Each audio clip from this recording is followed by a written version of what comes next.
Da li ste znali da ovu biljku zovu kraljicom čistih voda i da sadrži najviše vitamina K od svih zelenih biljaka? Ako ovo niste znali, ostanite sa mnom da saznate još po koje lekovito dejstvo, a vi pratite kanal.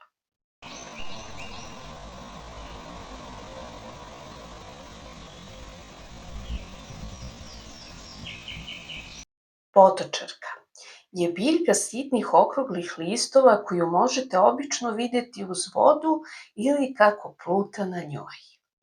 I verujem da i vi baš kao ni ja do skoro niste obraćali pažnju na ovo lekovito bilje.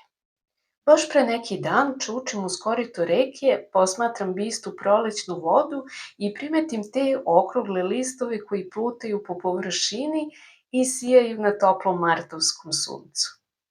Po njenom prisustvu ćete znati da se radi o čistoj vodi.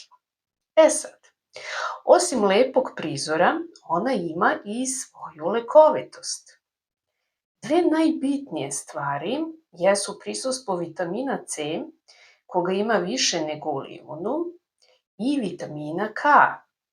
Prvo, zbog tolike količine vitamina C pomaže u podizanju i jačanju imuniteta, a možemo je koristiti u te svrhe baš kao i zelenu salatu, odnosno u vidu salate u svežem obliku.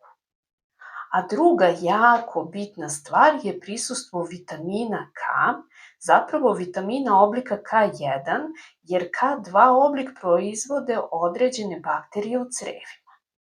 A zašto je on bitan za naš organizam? Zato što učestvuje u procesu zgrušavanja krvi, odnosno bez njega ne bismo mogli zaustaviti krvarenje. A takođe, sprečava taloženje soli kalcijuma, da se tako izrazim, na pogrešnim mestima u organizmu, recimo u bubrezima i žuči, odnosno žučnoj kesi, ali zato pomaže u pravilnom razvoju kostiju i pravilnom taloženju kalcijuma u njima.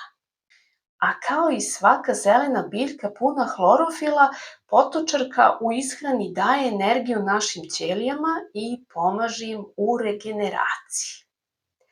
Drago mi je da ste i danas bili uz moj novi video i drago mi je što podržavate moj kanal u daljem napretku. Molim vas da zapratite, lajkujete, delite i naravno komentarišete videa.